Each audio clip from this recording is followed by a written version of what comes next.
Hola a todos y todas y todes, bienvenidos a la clase número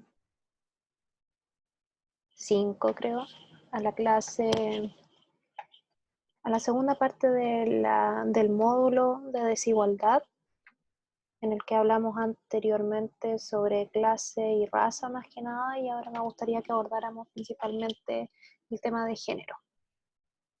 Bueno, vamos a ver género y feminismos negros en esta clase.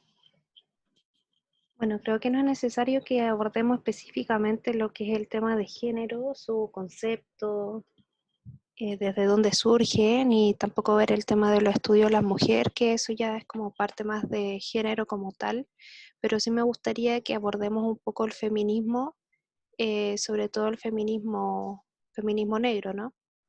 Bueno, la identidad de género en la cultura afrodescendiente ha sido investigada sobre todo por el feminismo negro, el Black Feminism, que nació en Estados Unidos. Este movimiento ha llevado adelante una lucha política a nivel internacional frente al racismo y el sexismo que existe sobre las afrodescendientes.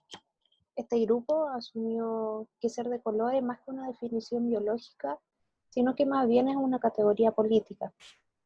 Según diferentes autoras, tales como Curiel, que la vamos a ver después, o Angela Davis o Yurderic Espinosa, por ejemplo, entre otras miles que hay, las afrodescendientes han sido silenciadas dentro de la historia, lo que las ha llevado a acercarse y construir desde el mismo movimiento feminista un nuevo feminismo, con un renovado discurso en las que estén principalmente incluidas.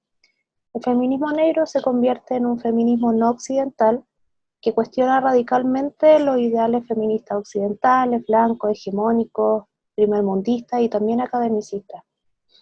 Estos tipos de feminismo van más allá de la lucha sobre la economía, política y educación para las mujeres, pues ponen en evidencia el cruce de otras temáticas como el racismo, el colonialismo y por consecuencia procesos de discriminación y represión.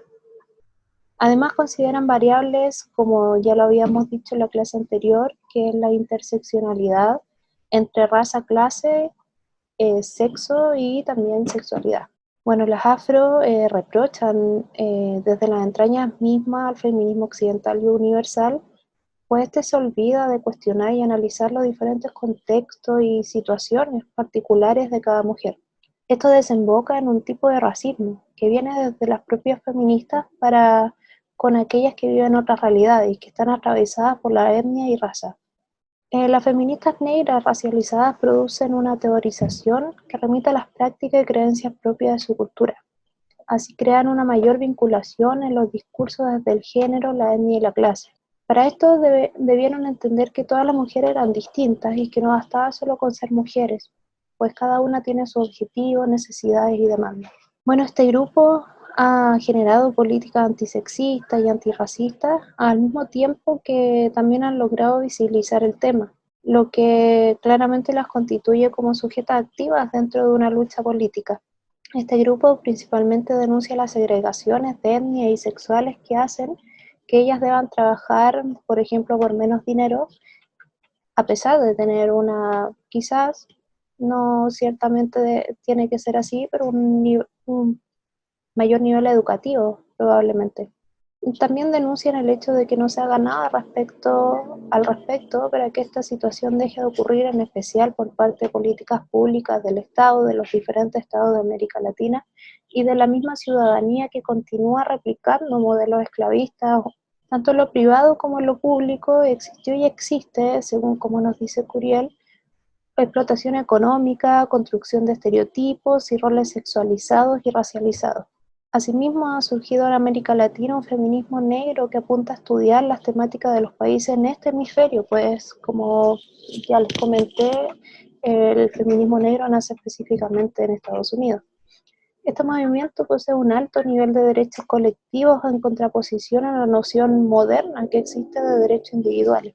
Bueno, esto es más que nada como una introducción para entender un poco el género y el feminismo negro, y me gustaría hablar un poco de los textos que están puestos para esta clase, principalmente el de Curiel y también el de Sueli Carneiro. Bueno, el texto de Curiel se llama Descolonizando el feminismo, una perspectiva desde América Latina y el Caribe. Es parte Es una ponencia que se presentó en un coloquio latinoamericano sobre praxis y pensamientos feministas. Es una activista y teórica del feminismo latinoamericano y también afrocaribeño. Es antropóloga y también es cantautora. Ella es muy conocida dentro del movimiento feminista negro, también el lésbico, antirracial y decolonial. En este pequeño texto nos habla de varias cosas, entre ellas la construcción eurocéntrica que estuvimos hablando, que es del feminismo, donde hay una historia lineal y euronorcéntrica. Justamente por esta noción eurocéntrica es que se propone descolonizar. Esta es la palabra clave de los textos, la descolonización en primera instancia del feminismo, es decir, integrando en el feminismo la diversidad de las realidades, como hablábamos anteriormente, y no entenderla solo como una propuesta que sintetiza la lucha de las mujeres en un lugar y en un tiempo determinado, sino que de todas aquellas que se oponen al patriarcado en muchos lugares y tiempos distintos. La descolonización como concepto amplio se refiere a procesos de independencia de pueblos y territorios que han sido sometidos a la dominación colonial, ya sea en lo político, en lo económico, en lo social y en lo cultural. Es por esto que las autoras ambas se refieren a procesos de descolonización, haciendo énfasis en el impacto que tuvo la conciencia crítica no solo en intelectuales y activistas de estos continentes, sino en muchos otros de latitudes, por ejemplo, de Latinoamérica y el Caribe. Por lo mismo, la autora entiende que América ha sido producto de la modernidad, tiene una herencia colonial, hay una dominación y explotación que sigue siendo muy latente del eurocentrismo.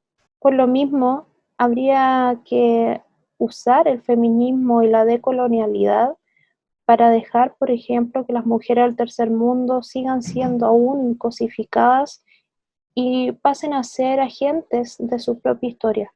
Descolonizando el feminismo latinoamericano y caribeño, podríamos pensar que existe una relocalización del pensamiento y acción para anular esta universalización de la colonización y del feminismo occidental que conocemos. Por lo mismo, también es importante destacar otro concepto que sería la política de identidad en torno al feminismo. Es decir, que hay que pensarse como sujetas del feminismo, asumiéndolo como un nuevo desafío. Esta crítica a la universalidad, a lo monolítico, a lo endocéntrico y heterocéntrico, y entender que existen diferentes teorías dentro del feminismo, también está, por ejemplo, la teoría queer. Hay que soltar estas identidades esencialistas y pasar a identidades entendidas como propias de cada mujer racializada, ya sea indígena, sea lesbiana, que rompe con estos cánones ya escritos sobre lo que es una identidad, reflexionando y debatir también sobre estas políticas de identidad, asumiéndolas como estrategia y posicionamientos más que como fines en sí mismos. Por lo mismo hay que también considerar no solo el feminismo negro, sino que también los feminismos desde los márgenes, siempre con una acción colectiva. Asimismo, la autora plantea que surgen interrogantes en la configuración del feminismo actual y en la producción del conocimiento. El feminismo blanco ha tenido mayor alcance por las condiciones materiales y sociales, y la producción teórica y editorial del feminismo del tercer mundo quedan dentro de esta producción feminista europea. Estas producciones del tercer mundo, tanto desde el ámbito académico como desde el movimiento mismo, son consideradas como puro activismo, como sistematizaciones de prácticas feministas no aptas para el consumo, entre comillas, académico y teórico. Por tanto, no son las referencias de la mayoría de las feministas latinoamericanas, al contrario. Nuestras referencias, dice la autora, son las teorías y conceptos hechos fundamentalmente por europeas y norteamericanas. Es por esto que ella apela a que las feministas tercermundistas de estas latitudes logren una producción feminista latinoamericana como tal. Por lo mismo hay que eliminar la dependencia intelectual euronorcéntrica que existe en la producción material del feminismo latinoamericano, del Caribe y entenderla siempre desde y para la realidad regional.